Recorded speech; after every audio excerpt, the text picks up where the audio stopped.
scary thing is if it's all digital, you can't pull that cash Right. out to interchange it with anybody else. I think the digital wallet thing, I looked into that. It made me feel a little bit better about it. I didn't realize this. There is still hacking that can happen on the digital wallets.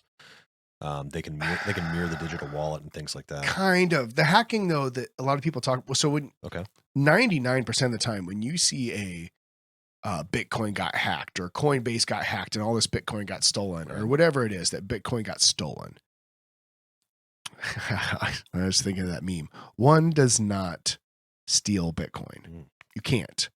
What you can do is you can convince somebody else to give it to you nefariously. Oh, really? But you cannot steal it. You can't take it out of that account? You cannot steal. Now, what if you, okay, so I've been getting a lot of spam calls. What if you mirror a cell phone to my cell phone? Now you have my Bitcoin. Now you can sit there and send it. You have to have access to the Bitcoin because the Bitcoin's not on the phone. The Bitcoin is either on like the blockchain. The Bitcoin's on the blockchain. Right. So you have to have access to it to move it. So whether or not what you're doing is when you're saving it on, a digital storage online or a cold storage, you're saving like the details of it. So wait a sec. Cold storage, you're actually saving it to the cold storage. You're saving the access to it. Cold storage. Because it's all internet. It's all in the thing, the Internet of Things. So it's actually not coming off the exchange and going into your digital wallet. I think I'm right.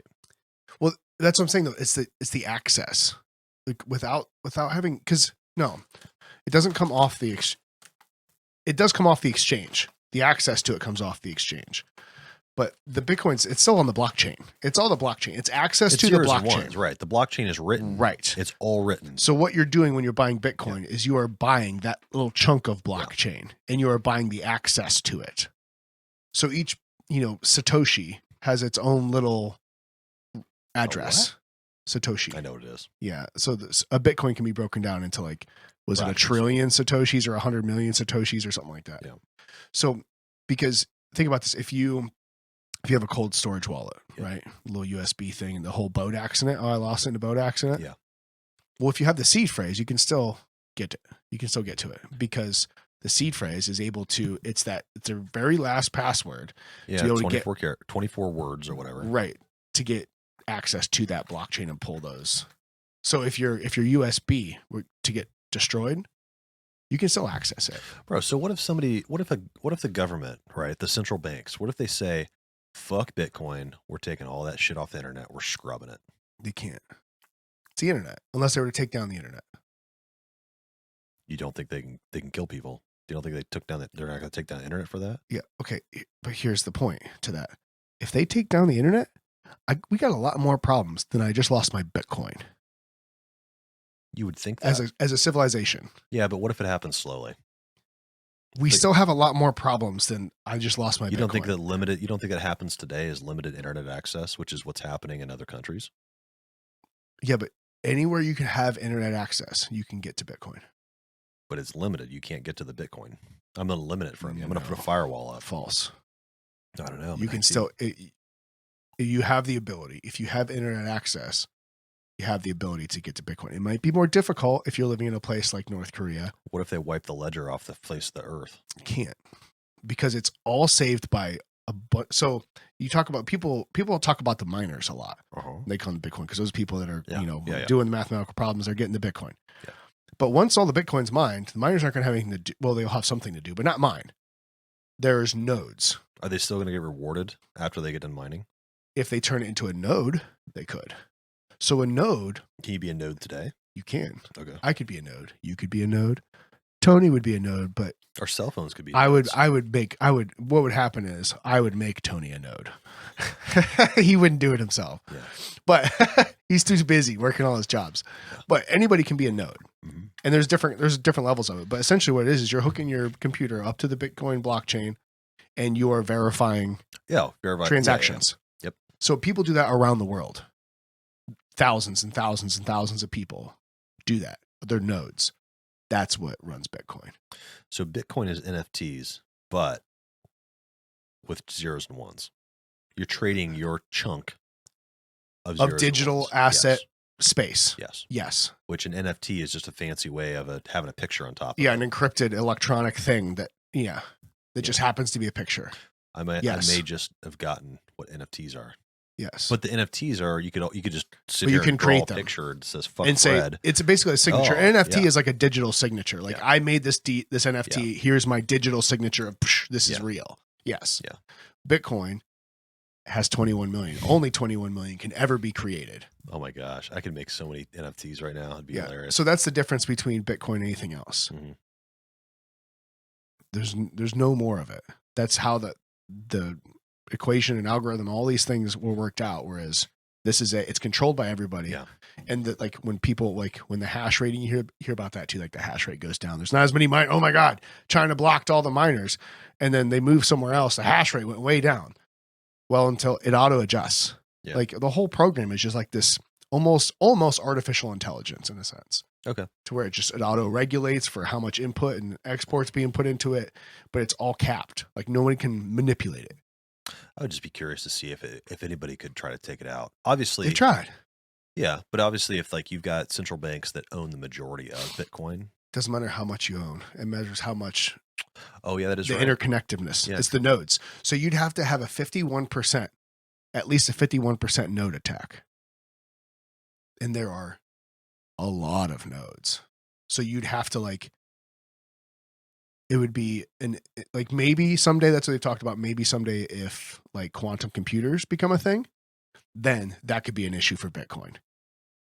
But as of right now, not too worried about quantum computers. You'd have to limit the consumer from buying the same technology that the industry has access to. And you just have to limit it. And you would say you're not allowed having this stuff, which would limit the amount of nodes, which would make you have the majority stake in nodes. Can't do that. Because it's worldwide. There's nobody that controls it. You can be in Pakistan, you can be in Russia, you can be in the middle of the African safari, connecting to Elon Musk's satellites off the internet. That's all you need is internet. Yeah. You need a connection to internet. Well, now you can connect through satellite. So you can go anywhere and you can connect to Bitcoin. It'd be interesting to see. With the right equipment. Yeah. It'd be interesting to see what people could do to try to limit that. They've tried. They've tried attacking it. Oh, really? There's been 2 forks come off of Bitcoin because they wanted to change it. And they're like, no. What? They call them forks. When so essentially what happens is each block that's written, it's as they're doing these math problems and whatnot, and the nodes are verifying all the transactions. And so all these things are going on the blockchain. Mm-hmm. So it's this chain of blocks. So when each block is written, it's basically everyone saying, yes, we agree to these terms. Yes, we still agree to these terms. Yes, we still agree to these terms. So when enough people say, hey, we want to change this about Bitcoin. You know what? We want to make it 50 million instead of 21 million. We're proposing a change, 50 million Bitcoin. Well, that doesn't do anybody that owns Bitcoin any good. That would just make it worth less. So people say, no, you can get fucked. We like this. So then a new fork starts. Like if you ever heard like Bitcoin Cash, or there's another Bitcoin something else. Those are forks that people tried to change, like what Bitcoin was, and the whole Bitcoin community was like, no. So it forked off and created a new coin. No kidding. Yeah. So when that's what Bitcoin is, complete decentralization, because when you have these nodes and miners all around the world, they're not the only thing they're connected by is Bitcoin. Okay. Not by a single government, not by, anything. Not by a single company. Now there might be, and now this is the biggest thing where they're like, oh, well, most of Bitcoin is held by these giant whales that own most of the Bitcoin. Like, well, that's the earth. They're definitely, MicroStrategy is definitely one of them, one of the bigger ones. But it's just the same thing as like, well, 10% owe 90%. Well, okay, that's fine. But just because 10% of billionaires own 90% of the yachts, does that mean that I couldn't own one? No, it's just harder for me because I have to afford it. Right. But I can still own a yacht if I wanted one. So it doesn't make the yacht bad. It just makes it desirable to rich people. Right. Well, if something's desirable to rich people, well, it might be worth looking into, because why are they buying it? Now, there's some things that I think are kind of like Ponzi schemes, where it's a company starts a cryptocurrency, gives a bunch of it away to their constituents or whatever, and then puts it on the market and then sells it to everybody else. But they gave it to their buddies for half the price. Right. So then the price runs up and they make a shit house of money. Yeah. And then they sell it back to the people that weren't allowed to buy it from the beginning. Like XRP did that. Oh, did they? Oh yeah. Ethereum, same way. Hmm. If you could dig back into a lot of those crypto like companies, yeah, a lot of the original like coin that was mined or minted or whatever was minted and given to people that helped start the project up. Just like stocks, like a company. Oh. It's like a privately traded stock. Yeah, so you sign up for like a venture capitalist, whatever the hell. Yeah. Like, we're going to give you 20 of these coin, and we're projecting it to be worth whatever 14 times what your salary would normally be. Yep. So then you have all these players behind the scene pushing their cryptocurrency, or the same thing happens in the stock market. You know, it's the same pump and dumps, all those things. It's exact same thing. It's, hey, we want this price to go up so we can sell some of it, but we have to pull the right strings in the right places, make the right news stories, whatever it is, to make the price go up or down. Oh, man. I want to buy some more. Let's pull some strings to make the price go down. Well, you can do that with Bitcoin because the news stories, you can still affect the psychological aspect of people. You know what I mean? Buy the hype, sell the news. Basically, yeah. So you can do that. You know what I mean? You can put a bad story out there to make people like, oh, Bitcoin got hacked. Coinbase got hacked and these people had a bunch of money stolen. They did that with Tesla. They said, oh man, Tesla's not doing good. They're going to have all this competition from Volkswagen. Mm-hmm. And it was the Volkswagen Group head or something like that was behind like the marketing smear campaign. And sometimes it's people behind the actual stock that want to tank because so they can buy more. Yeah. Yeah. I think Elon had to sell my wife was telling me about this. They had to sell a specific amount of stock based on whatever. Right. He had to dump a specific amount, and he wasn't done. He still had a bunch more stock to dump. I think it was going into this year even. And so as you can see, it's been going way down. But once that ends, he's already talking about he's going to start reinvesting into the company. Well, it's the same thing like we mentioned earlier with the stock market. Like, all right now it's going through a big tumultuous dip. Mm-hmm. Put that bitch on a year scale. Like, here, real quick. Let's pull S&P 500. Hi, Tony. Hey, brother. I do have to got go, to head guys. out. Yeah. Oh, you do? Yeah. Okay. Good seeing you, man. Yeah, good seeing you guys. Yeah, thanks, man. Coming and joining this. Hey, let me know how the whiskey ticket thing goes. We maybe end up doing that. The 403B whiskey thing. Oh, yeah, for sure. Yeah. Well, cool, man. Next time, Tone. Yeah, man. That is. How long have you been going?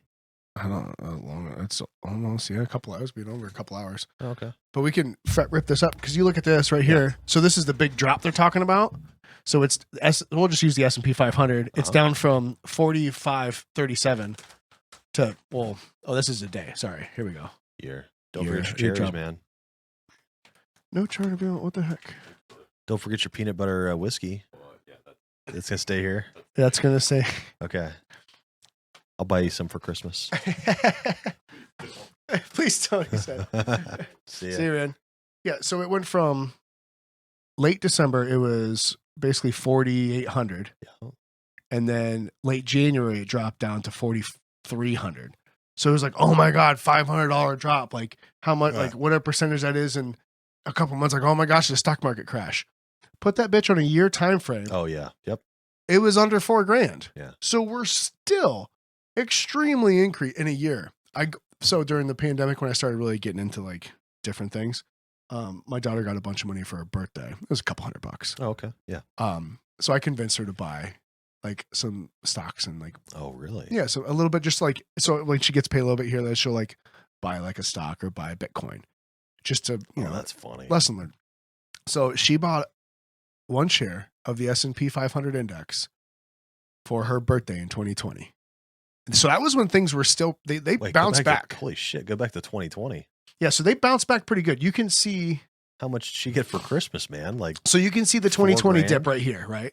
So it went from 3,300 in February 14th, 2020 down to 2,300. She had $2,300. So Holy shit. No, this is when you buy part of the index, Yeah. it's like 10%. Oh, okay. So she, in August, her birthday's in August, she bought one share, which was right around $3,500. So it's $350. Okay.